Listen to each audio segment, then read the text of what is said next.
Hi, I'm Meg Faure and welcome to this week's baby vlog with Checkers Baby. And this week we're going to be talking about establishing a good day sleep routine for your baby. Many moms will tell you that it is very frustrating, particularly in the early days, to have absolutely no predictability to your days.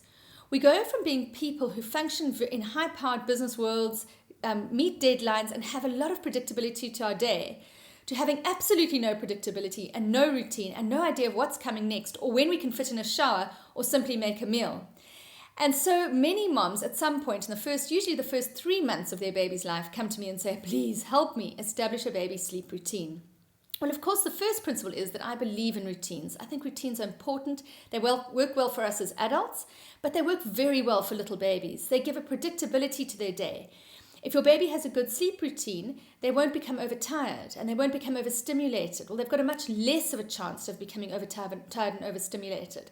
And the one thing we know about babies who are overtired and overstimulated is that when they're little, they become colicky, and when they get older as toddlers, they become chaotic.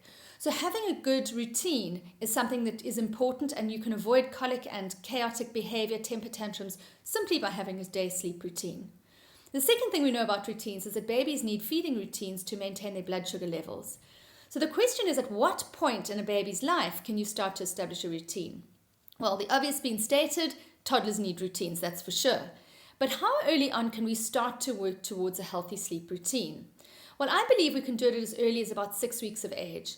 Prior to that, babies are very needy on a sensory level, and they have very specific nutritional needs. And by nutritional needs, I mean that they need to demand feed, and you need to feed your baby when they cry. And the reason for that is they need food in order to thrive, firstly. And secondly, you need to feed them in order to establish your breast milk supply. So feeding on demand and not following a feeding routine is important in the early days. But as your baby gets a little bit older, and towards 6 weeks when your milk supply is established, you can start to develop particularly a sleep routine, a feeding routine as well, but certainly a sleep routine. So how do we go about that? How is it that we can establish a good sleep routine for our babies? Well, I'm going to give you 3 steps to establishing a good sleep routine. And the very first step has to do with our own natural capacities for, in fact, falling asleep. And we all have what we call awake times. Your and my awake time is about 5 to 6 hours. That means when we've been awake for about 5 to 6 hours, we'll start to feel drowsy. And you'll know that just after lunch, 1 o'clock in the afternoon, if somebody said to you, go and take a little sleep, you would very easily be able to fall asleep. With little babies, that awake time is much shorter. So let's have a look at that awake time. There's your age-appropriate awake time. At 0 to 6 weeks, your baby can only really be awake for 45 minutes. From 6 to 16 weeks, the baby can be awake for about 45 minutes to an hour and a half. And so really, you're wanting to establish an appropriate day sleep routine based on those awake times. So watching the awake times is the very first cue you can have and you can watch in order to establish your baby's sleep routines. And if you do that, you won't fight their neurotransmitters. You'll be working with them. So your baby will be drowsy, ready to fall asleep, and it won't be such hard work for you to get them to sleep. So what's the second step? Well, the second step has to do with watching their signals. So you've got a baby, you've been watching their age-appropriate awake times, and around the end of that awake time, you will find that your baby starts to give you quite specific signals. And you can see the signals there broadly summarized. The first one is that they often reach towards their face, particularly their ears. They might rub their ears, they might rub their eyes, and that often is one of the first sleepy signals.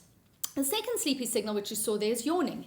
And yawning is something that many babies do just before they want to fall asleep. And then, of course, there's the rubbing of the eyes. So there's your classic rubbing of the eyes, rubbing of the mouth, and so your baby sucks on their hand because they are starting to reach the end of their awake times. So you've watched the baby's awake times, you've watched their signals and watched when they're starting to be ready to fall asleep. And after a period of time of watching signals, you'll find you don't even need to know what time their awake time is, because they'll be showing you the signals and you'll know them already. So that's step 1 and step 2.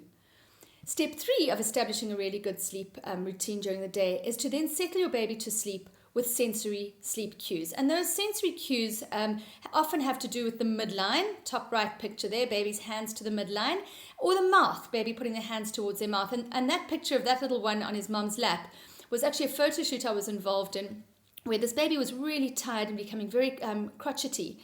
And so I said to the photographer, let's just put the baby's hands towards their mouth.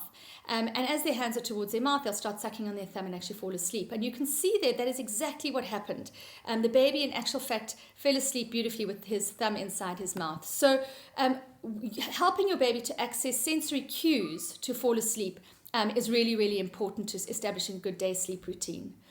So in principle, these are the things that you need to take away. The first thing is that babies need routines. It's not just us who need some predictability to our days. Our babies need it too.